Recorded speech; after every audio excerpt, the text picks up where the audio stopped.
ಅದು ಮಂಡಲ್ ಪಂಚಾಯತ್, ಗ್ರಾಮ panchayat, PLD bank, taluk panchayat, ಜಿಲ್ಲಾ ಪಂಚಾಯತ್, ಮಿಲ್ಕ್ ಯೂನಿಯನ್ ಮತ್ತೆ 2 ಅವಧಿಗೆ ಶಾಸಕನಾಗಿ ಅವಕಾಶ ಮಾಡಿಕೊಟ್ಟಂತ ನನ್ನ ಜನತೆಗೆ ಮೊದಲಿಗೆ ನನ್ನ ವೈಯಕ್ತಿಕವಾಗಿ ಧನ್ಯವಾದ ಹೇಳ್ತಾ ಇದ್ದೀನಿ. ಇವತ್ತೊಂದು ಇತಿಹಾಸ ಪ್ರಸಿದ್ಧವಾದ ದಿನ. ನೀವು ಕೊಟ್ಟಂತ ನನಗೆ ಅವಕಾಶ. ಕೆಳ ಹಂತದಿಂದ ರಾಜಕೀಯವಾಗಿ ಬೆಳೆಸಿದಿರಿ. ಸ್ಥಳೀಕನನ್ನ, ನಮ್ಮ ಮಾಲೂರು ತಾಲೂಕಿನ ನಮ್ಮ ನಂಜೇಗೌಡನನ್ನ MLA ಮಾಡಿಕೊಂಡ್ರೆ ಸಾರ್ವಜನಿಕರಿಗೆ ಸ್ಥಳೀಕರಿಗೆ ಪ್ರತಿ ದಿವಸ ಸಿಗ್ತಾನೆ. ಆದರೆ 15 ವರ್ಷದಿಂದ ಬೆಂಗಳೂರಿನವ್ರನ್ನ MLA ಮಾಡಿಕೊಂಡು ಸಾಮಾನ್ಯ ಜನ, ನಮ್ಮ ತಾಲೂಕಿನ ಜನತೆ ಕಷ್ಟ ಸುಖ ಸಿಕ್ಕದೆ ಶ್ರೀಮಂತರಿಗೆ ಅನುಕೂಲಸ್ಥರಿಗೆ MLA ನೋಡಬೇಕಾದ್ರೆ ಬೆಂಗಳೂರಿಗೆ ಹೋಗಬೇಕಾಗಿತ್ತು. ನಂಜೇಗೌಡರನ್ನ ಕೆಳಂತದಿಂದ ಬೆಳೆಸಿ ನೋಡಿದ್ದೀವಿ. ಶಾಸಕನಾಗಿ ಮಾಡಿಕೊಂಡ್ರೆ ಮಾಲೂರು ತಾಲೂಕು ಒಳಗಡೆ ಇರ್ತಾನೆ. ಪ್ರತಿ ದಿವಸ ನಮ್ಮ ತಾಲೂಕಿನ ಜನತೆಯ ಸೇವೆಯಲ್ಲಿ ಇಷ್ಟು ವರ್ಷ ಇದ್ನಲ್ಲ MLA ಆಗಿ ಕೊಟ್ಟರು ಕೂಡ ಅದೇ ಸೇವೆ ಮುಂದುವರಿಸ್ತಾನೆ ಅಂತ ನಂಬಿಕೆ ಇಟ್ಕೊಂಡು ಅವಕಾಶ ಮಾಡಿಕೊಟ್ರೆ ಮೊದಲನೇ ಅವಧಿಯಲ್ಲಿ.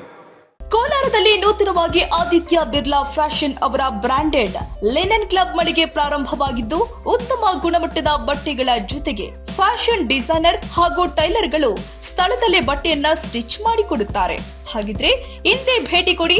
ವಿಳಾಸ ಭೈರೇಗೌಡ ನಗರ, ಬೆಮ್ಮಲ್ ಲೇಔಟ್, ಕೋಲಾರ ಬಂಗಾರಪೇಟೆ ಮುಖ್ಯ ರಸ್ತೆ, ಕೋಲಾರ ಟೌನ್. ಅವಕಾಶ ಮಾಡಿಕೊಟ್ರು ಕೂಡ 15 ವರ್ಷ MLA ಇರಲಿಲ್ಲ ಕಾಂಗ್ರೆಸ್ನ MLA ಮಾಲೂರು ತಾಲೂಕಲ್ಲಿ.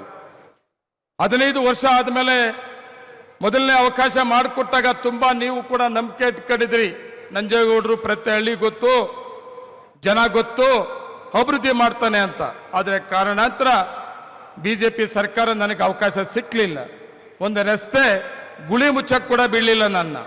ಆದರೆ 2ನೇ ಅವಧಿ ಅದಲ್ಲ.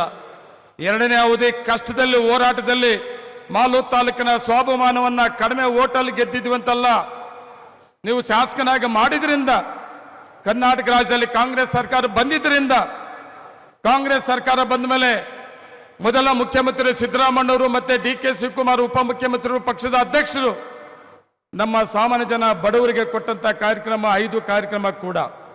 ಅದರ ಜೊತೆಗೆ ವಿಶೇಷವಾಗಿ 5 ಕಾರ್ಯಕ್ರಮದ ಜೊತೆಗೆ ಮಾಲೂರು ತಾಲೂಕು ಇತಿಹಾಸ ಪುಟಗಳಲ್ಲಿ ನೋಡದೇರಂತಹದ್ದು ಯಾವುದೇ ಪಾರ್ಟಿ, ಯಾವುದೇ ಪಕ್ಷ ನಾಯಕ ಇಷ್ಟೊಂದು ಅಭಿವೃದ್ಧಿಗೆ ಅವಕಾಶ ಸಿಕ್ಕಿರಲಿಲ್ಲ ಅಂತ ಅವಕಾಶ ಮಾಡಿಕೊಟ್ಟಿದ್ದ ದಿನ ಇದು.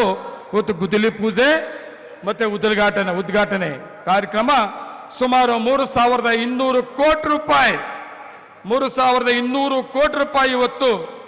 ಅದು 30 ಕಿಲೋಮೀಟರ್ ವೈಟ್ ಟಾಪಿಂಗ್ ಕಾಂಕ್ರೀಟ್ ರಸ್ತೆ 4 ಲೈನ್ ಆಗಿರ್ಬೋದು, ಮತ್ತೆ ಫ್ಲೇವರ್ ಆಗಿರ್ಬೋದು, ಸುಮಾರು ಯೋಜನೆಗಳು, ಬಸ್ ಸ್ಟ್ಯಾಂಡು, ಹಾಸ್ಪಿಟಲ್, ಮಾಲೂರು ಕೆರೆ ಅಭಿವೃದ್ಧಿ ಸುಮಾರು 3,200 ಕೋಟಿ ಪ್ರತಿ ದಿವಸ ಮಾತಾಡಿದ್ದೀನಿ. ಅಂತ ಒಂದು ಕಾರ್ಯಕ್ರಮವನ್ನು ಆಯೋಜನೆ ಮಾಡಿದ್ದೀವಿ. ಆದರೆ